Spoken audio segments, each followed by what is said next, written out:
आज लोकसभा चुनाव के लिए प्रचार का शोर थमने वाला है। 7वां और अंतिम चरण है ये, जिसके लिए आज प्रचार का शोर शाम 5 बजे के बाद थम जाएगा।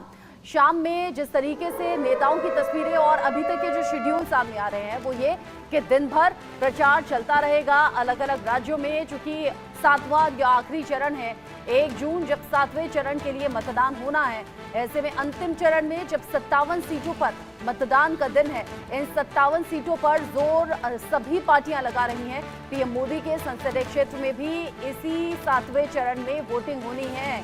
यूपी की 13 सीटों पर मतदान होना है, पंजाब की सभी 13 सीटों पर मतदान का दिन है, पश्चिम बंगाल की बची हुई 9 सीटों पर और बिहार की 8 सीटों पर मतदान का दिन इस 7वें चरण में है। और इसी 7वें चरण के लिए, आखिरी चरण के लिए, जब सभी पार्टियां, सभी नेता अलग अलग तरीके से जोर आजमाइश कर रहे हैं, आखिरी ये दिन है, आखिरी ये वक्त है जब आज अंतिम चुनाव प्रचार हो रहा है। शाम 5 बजे से पहले पहले चुनाव प्रचार खत्म करना होगा और इसीलिए आज बड़े नेता आपको चुनावी मैदान में चुनाव प्रचार करते हुए नजर आएंगे। 1 जून का इंतजार, जब 7वां और आखिरी चरण है, और उसके बाद 4 जून रिजल्ट का दिन, जब हम सभी को ये मालूम हो जाएगा कि इस बार देश में बनने जा रही है किसकी सरकार। पश्चिम बंगाल की 9 सीटें, बिहार की 8 सीटों पर मतदान होना है। प्रधानमंत्री नरेंद्र मोदी का संसदीय क्षेत्र वाराणसी, यहां भी 7वें चरण में ही वोटिंग है।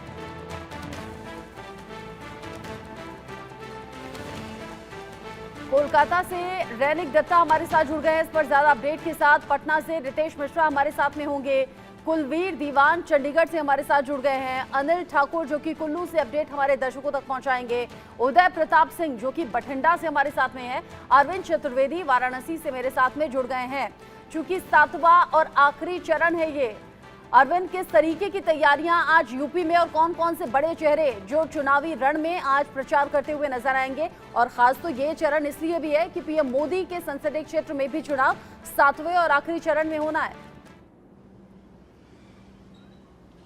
रचना, मैं आपको बता दूं कि बनारस में लगभग सभी बड़े नेता जो है आगे जा चुके हैं। कल हम देख रहे थे कि किस तरीके से देवेंद्र फडणवीस, स्मृति ईरानी और शाम को गाजीपुर से लौटते हुए अमित शाह भी जो है बनारस में ही रहे। आपको मैं बताना चाहता हूं कि अमित शाह और सुनील बंसल ने जिस तरीके से पूरे बनारस की रणनीति बनाई है, उससे ये समझ में आता है कि जो 10 लाख का टारगेट है, 10 लाख वोटों का, उसको हर हाल में ये पूरा करना चाहते हैं। और इनको लगता है कि ये प्रधानमंत्री के लिए बहुत बड़ी जीत होगी और बनारस से एक ऐसा संदेश जाएगा जो पूरे देश में एक जो है स्थायित्व का माहौल जो है पैदा होगा। और यहाँ पर इस समय जो नेता हैं, जो कार्यकर्ता हैं, उनका यही काम है कि वो घर घर जा रहे हैं।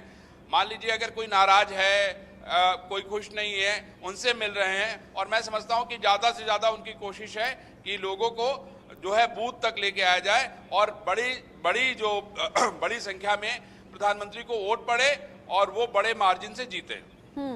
ऐसी तैयारी है बीजेपी की। और चूंकि 2014 में जो पहली बार चुनाव लड़े वाराणसी से पीएम मोदी, फिर उसके बाद 2019 में ये जो वोटों का अंतर था ये और ज्यादा बढ़ गया, और अब जब 2024 में वाराणसी से फिर से चुनावी मैदान में, तो ऐसे में इस जीत को ऐतिहासिक बनाने की तैयारी बीजेपी के बड़े चेहरों और नेताओं की। और इसीलिए लगातार जो केंद्रीय मंत्री हैं वो भी वाराणसी में पहुंचे रहे, लोगों के बीच में जाते रहे।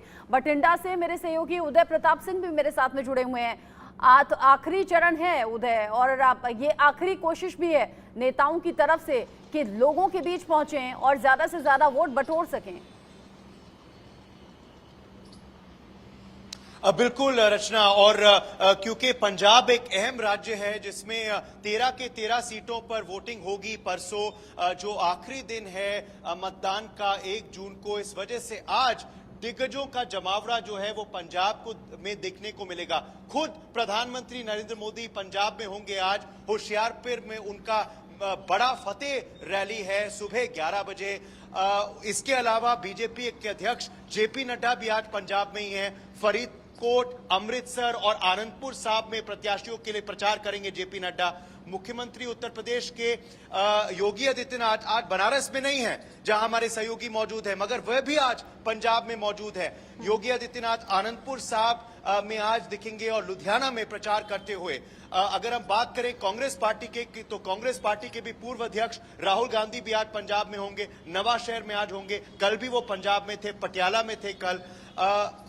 शिरोमणि अकाली दल के भी जो राष्ट्रीय अध्यक्ष है सुखबीर सिंह बादल, वो आज बठिंडा में है, उनकी पत्नी जो है बठिंडा में मैदान में उतरी हुई है। यहाँ की सांसद है हरसिमरत कौर बादल, वह भी आज आखिरी दिन प्रचार में कैंपेन करेंगी। कल रात हमने उनसे खास बातचीत भी की, आज इंडिया न्यूज पे वो उनका इंटरव्यू भी दिखाएंगे दर्शकों को। और अगर हम सटे हुए राज्य हिमाचल प्रदेश की भी बात करें तो वहां भी योगी आदित्यनाथ की आज सभाएं हैं और प्रियंका गांधी की भी सभाएं हैं। कहीं ना कहीं रचना, ये दोनों राज्य इसलिए इंटरेस्टिंग है और इंपॉर्टेंट है क्योंकि यहाँ हाई प्रोफाइल चेहरे हैं मैदान में। जहां बात करें पंजाब की तो हरसिमरत कौर बादल मैदान में, जैसे मैं अभी जिक्र कर रहा था, मगर यहाँ लोकप्रिय संगीतकार हंसराज हंस भी मैदान में है। यहाँ पे प्रणीत कौर भी मैदान में है जो पूर्व मुख्यमंत्री कैप्टन अमरिंदर सिंह की पत्नी है, वह बीजेपी की प्रत्याशी है पटियाला से। अगर हिमाचल प्रदेश की भी बात करें तो वहां कंगना रनौत और विक्रमादित्य सिंह की जो जंग है वह वो बड़े इंटरेस्टिंग हो रखी है। जो मंडी सीट में अनुराग ठाकुर की भी प्रतिष्ठा दांव पर है, केंद्रीय में मंत्री हैं, उनकी भी वोटिंग होनी है 1 जून को। तो पंजाब और हिमाचल बहुत इंटरेस्टिंग है। और पंजाब की अगर खासकर बात करें तो यहां कांग्रेस का जो है दबदबा था 2019 लोकसभा चुनाव में, क्योंकि उनकी सरकार थी राज्य में, मगर अब चीजें बदल गई हैं। आम आदमी पार्टी को स्वीप मिला था विधानसभा चुनाव में, जहां पर आम आदमी पार्टी और कांग्रेस पार्टी के साथ अलग राज्यों में, मगर यहाँ दिल्ली में एक साथ चुनाव लड़ा है। ऐसे में पंजाब के लोगों के लिए भी थोड़ा कंफ्यूजन रहेगा कि किसके समर्थन में जाकर वोट करनी है, क्योंकि आम आदमी पार्टी की सरकार भी है और कांग्रेस का भी ठीक ठाक यहाँ जो प्रभाव है वो लोगों पर है। लेकिन बीजेपी कैसे जगह बना पाएगी, क्योंकि लगातार बड़े चेहरे पहुंच रहे हैं और आज तो आपने गिनवाया कौन कौन से बड़े चेहरे, जिसमें पीएम मोदी भी हैं। मेरे साथ में कुल्लू से अनिल ठाकुर भी जुड़े हुए हैं। अनिल, चूंकि हिमाचल का मंडी जो है वो लगातार सुर्खियों में बना हुआ है, हिमाचल किस तरीके से इस फाइट को देखें, आखिरी चरण है, आखिरी जोर आजमाइश है चुनावी इस माहौल में नेताओं के जरिए। बिल्कुल रचना, देखिए आज चुनाव का प्रचार का अंतिम दिन है और दो पार्टियां हैं, कांग्रेस है चाहे बीजेपी है, पूरा जोर लगा रही है कि शाम तक जो है वो प्रचार जो है जोर शोर से किया जाए। और मैं आपको बता दूं कि बीजेपी के फायर ब्रांड नेता योगी आदित्यनाथ जो हैं वो थोड़ी देर में यहां पर पहुंचने वाले हैं। मैं आपको बताना चाहूंगा, देखिए स्टेज सामने सज चुका है और योगी आदित्यनाथ का जो इंतजार जो है यहां पर किया जा रहा है। कंगना रनौत और योगी आदित्यनाथ, साथ ही जयराम ठाकुर यहां कुछ देर में पहुंचने वाले हैं और कंगना के समर्थन में योगी आदित्यनाथ जो हैं वो रैली करने वाले हैं। और इसके बाद आपको बता दूं कि योगी आदित्यनाथ जो हैं वो हमीरपुर संसदीय सीट पर रैली करने के लिए यहां से हेलीकॉप्टर के जरिए जो है हमीरपुर पहुंचेंगे। और मैं आपको बताना चाहूंगा रचना कि यहां पर तैयारियां कैसी हैं। मेरे साथ बंजार से विधायक सुरेंद्र शौरी इस टाइम मौजूद हैं। सुरेंद्र शौरी जी, आपका इंडिया न्यूज पर स्वागत है। पहले ही बताइए कि आज प्रचार का अंतिम दिन है और तैयारियां कैसी चल रही हैं? इंडिया न्यूज़ का मैं धन्यवाद करता हूं। और आज उत्तर प्रदेश के यशस्वी मुख्यमंत्री योगी आदित्यनाथ जी कुल्लू पधार रहे हैं और तैयारियों की जहां तक बात है, लोगों में बहुत उत्साह है। अभी मैं फ़ोन करके पूछ रहा था, हर जगह से जन सैलाब उमड़ पड़ा है। अब अपने गांव से, स्थानों से बसों में भर भर के लोग यहां पहुंचने वाले हैं। ठीक 11 बजे के लगभग ये सभा शुरू होगी। और यहाँ स्थिति क्या है? कंगना रनौत जीत रही हैं क्योंकि विक्रमादित्य सिंह कांग्रेस दावा कर रही है कि हम मजबूत हैं इस सीट पर। मैं कहना चाहूँगा कि विक्रमादित्य सिंह कंगना के सामने कहीं भी नहीं टिक पा रहे हैं। और जो आज मोदी जी का जो रैली मंडी में हुई वो ऐतिहासिक हुई और आज योगी जी की रैलियां ऐतिहासिक होगी और इसके बाद हमारा प्रचार और ज़्यादा उठ जाएगा। और आज कुल्लू की स्थिति है कि कुल्लू जिले की चारों सीटें एक तरफा नजर आ रही है। कंगना जी के साथ एकदम कुल्लू के युवा हो, महिलाएं हो, माताएं सब खड़ी हुई है और कार्यकर्ताओं में बहुत जोश है। और लगातार जो प्रचार प्रसार के अंदर हम देख रहे हैं कि लोग ज़्यादा से ज़्यादा हमारे साथ जुड़ रहे हैं और बहुत ज़्यादा उत्साह है। और मैं ये दावा करता हूं कि कंगना रनौत मंडी संसदीय क्षेत्र से हजारों नहीं, लगभग 1.5-2 लाख वोटों से जीतेगी। ठीक है, ये तो बात ठीक है। अब बीजेपी कह रही है कि सरकार 4 जून को हिमाचल में बदलने वाली है। इसमें क्या 6 सीटों पर उपचुनाव है, आपको क्या लग रहा है? क्योंकि कांग्रेस दावा कर रही है कि हम 6 की 6 उपचुनाव भी जीत रहे हैं। कांग्रेस नहीं जीत रही है, भारतीय जनता पार्टी 6 की 6 सीटें जीत रही है और 4 जून के बाद प्रदेश के अंदर ठीक है। सत्ता परिवर्तन भी होगा और सरकार चेंज हो जाएगी। ये आज की सरकार अल्पमत में आ गई है और ये 6 की 6 सीटें जीतने के बाद इसमें कोई शंका नहीं है। जो हम भारतीय जनता पार्टी की लहर 6 विधानसभा में जहाँ उपचुनाव हो रहे हैं, ठीक है वहाँ भी अनिल। एक तरफा वातावरण है। हम 6 ऐसे की 6 दावे सीटें अभी जीत रहे होते हैं। रहेंगे, सभी अपनी अपनी जीत को लेकर आश्वस्त हैं और दावे भी बड़े बड़े हैं। मैं बिहार का रुख कर लेती हूं, चूंकि बिहार में भी बची हुई 8 सीटों पर मतदान होना है। रितेश, क्या तैयारी अभी चुनावी पार्टियों के जरिए है और आज कौन कौन से बड़े चेहरे प्रचार करते हुए नजर आएंगे? आज तो आखिरी दिन प्रचार का।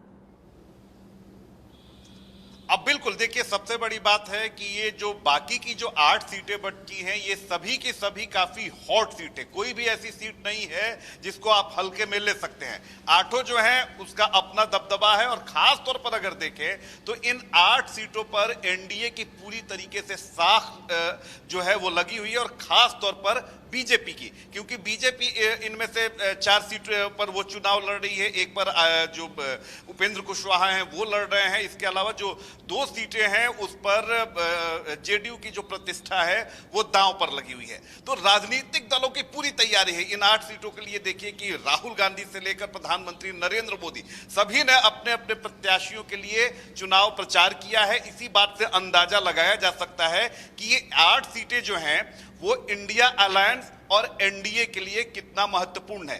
पहले जो 4 सीट हैं जो हॉट है, काफी हॉट है, उसके बारे में हम बात कर लेते हैं। पटना साहिब, इसके अलावा पाटलिपुत्रा, दोनों बीजेपी के लिए प्रतिष्ठा का सबब है। पटना साहिब से रविशंकर प्रसाद दूसरी बार चुनावी मैदान में हैं और उनके सामने अंशुल अभिजीत, कांग्रेस के प्रत्याशी, जो पूरी तरीके से राजनीतिक तौर पर अभी एकदम उन्हें कहा जा सकता है कि उनकी लैंडिंग हुई है और उनका पॉलिटिकल डेब्यू हुआ है। हालांकि उनकी एक पहचान ये है कि वो पूर्व लोकसभा स्पीकर मीरा कुमार के सुपुत्र हैं। तो देखिए कि किस तरह से यहाँ पर चुनावी फाइट जो है वो दिलचस्प है।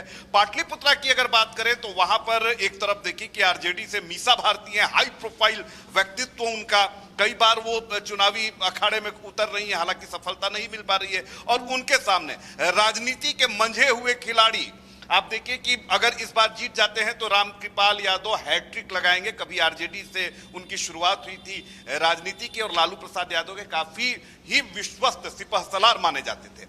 अब बात कर लेते हैं आरा की। तो आरा में देखिए कि आरके सिंह है, अपना व्यक्तित्व है। आप देखिए कि केंद्र सरकार में वो कितने बड़े अधिकारी थे और अब आरा में वो बनी हुई है और बड़े चेहरों को लेकर चर्चा बहुत ज्यादा है। चूंकि और जगह से भी रितेश संवाददाता हमारे साथ में है, टाइम कम है। रौनिका जल्दी से रुक कर लेती हूँ। रौनिक, पश्चिम बंगाल में जो अभी का माहौल बना हुआ रहा, ममता बनर्जी गरजती रही, बरसती रही और कहती रही कि बीजेपी को उखाड़ कर फेंक देंगे। माहौल अभी क्या है बचे हुए सीटों को लेकर और आखिरी चरण को लेकर? देखिए, आखिरी चरण में मेगा फाइट होने जा रहा है टीएमसी और बीजेपी के बीच में, ये बोल सकते हैं। क्योंकि 2019 का अगर बात किया जाए, ये जो 9 सीटों में लड़ाई होने जा रहा है, ये 9 सीट टीएमसी का खाता में था। मगर इस टाइम 3 सीट को लेकर सबसे बड़ा चर्चा हो रहा है। जो 3 सीट के अंदर सबसे महत्वपूर्ण सीट है बशीरहाट, क्योंकि ये बशीरहाट में ही पड़ता है संदेशखाली। जिस संदेशखाली इशू को लेकर पूरा देश भर में चर्चा चल रहा था, वो संदेशखाली में चुनाव होने जा रहा है। और ये संदेशखाली में बशीरहाट से बीजेपी का उम्मीदवार, संदेशखाली का प्रेरित महिला रेखा पात्रो, दूसरी तरफ टीएमसी का उम्मीदवार 2009 साल में पहली बार टीएमसी को इस सीट जिताने वाला हाजी नूरुल इस्लाम। और इसीलिए बशीरहाट सीट को सबसे ज्यादा महत्वपूर्ण बोला जा रहा है पश्चिम बंगाल में। दूसरा अगर बोला जाए, कोलकाता नॉर्थ कोलकाता में फाइट टीएमसी बीजेपी के बीच में तो है ही, मगर इधर बोल सकते हैं कि टीएमसी वर्सेस फॉर्मर टीएमसी है। क्योंकि टीएमसी छोड़कर बीजेपी ज्वाइन किए हैं तापस रॉय, और तापस रॉय के साथ फाइट है टीएमसी का सबसे ज्यादा वरिष्ठ नेता सुदीप बंदोपाध्याय का। ये सीट को भी एक हॉट सीट कर सकते हैं। इंटरेस्टिंग रहेगा देखना जो नेता चले गए उनके लिए क्या रहता है चुनाव। विधानसभा इलेक्शन में ममता बनर्जी जरूर जीती थी, लेकिन विधानसभा और लोकसभा इलेक्शन में फर्क होता है। लोग ये जानते हैं कि देश के लिए चुनाव हो रहा है, ये केंद्र सरकार के लिए चुनाव हो रहा है। देखना होगा लोगों का रुझान किस तरफ रहता है। मेरे साथ में कुलवीर दीवान चंडीगढ़ से जुड़ गए हैं। कुलवीर, चूंकि पंजाब की सभी 13 सीटों पर इलेक्शन होना है और ऐसे में बड़े चेहरे आज चुनावी मैदान में प्रचार करते हुए नजर आने वाले हैं। देखिए बिल्कुल, पंजाब में वैसे तो 328 उम्मीदवार मैदान में हैं, लेकिन मुख्य मुकाबला जो है वो आम आदमी पार्टी, कांग्रेस, भारतीय जनता पार्टी और श्रोमणी अकाली दल में है। और आम आदमी पार्टी और कांग्रेस की यदि बात करें तो क्योंकि आम आदमी पार्टी पंजाब में सत्ता में है और कांग्रेस विपक्ष की भूमिका निभा रही है। हालांकि राष्ट्रीय स्तर पर दोनों पार्टियां अलायंस में लड़ रही हैं। राजधानी है चंडीगढ़ पंजाब की, वहां पर दोनों पार्टियां एक साथ लड़ रही हैं, जहां से मनीष तिवारी जो कांग्रेस के उम्मीदवार हैं वो अलायंस के उम्मीदवार है, यानी आम आदमी पार्टी वहां पर उनको समर्थन कर रही है। लेकिन पंजाब में तस्वीर बिल्कुल उल्ट है, दोनों पार्टियां एक दूसरे के आमने सामने हैं। और जहां तक आपने बात की बड़े चेहरों की, तो निश्चित तौर पर भारतीय जनता पार्टी जो है वो पंजाब में अपनी जगह तलाशने में लगी हुई है, राजनीतिक जड़ें तलाशने में लगी हुई है, क्योंकि अभी तक का ये पहला चुनाव होगा भारतीय जनता पार्टी के लिए जो भारतीय जनता पार्टी अकेले अपने दम पर लड़ने जा रही है, क्योंकि इससे पहले सहयोगी पार्टी जो है ठीक है, श्रोमणी अकाली दल बीजेपी के लिए राहें मुश्किल इसलिए भी रहेंगी क्योंकि किसान आंदोलन में बड़ी तादाद में किसान पंजाब, हरियाणा और यूपी से आए थे। तो पंजाब में बीजेपी को किस तरीके से लेती है आम जनता या कैसा सपोर्ट मिलता है, ये देखना दिलचस्प रहने वाला है। आप सभी का बहुत बहुत शुक्रिया। अब अंतिम और 7वें चरण के लिए आज प्रचार का शोर शाम 5 बजे थम जाएगा। दिन भर जो रैलियां होंगी, जो बड़े भाषण होंगे आप तक पहुंचाएंगे।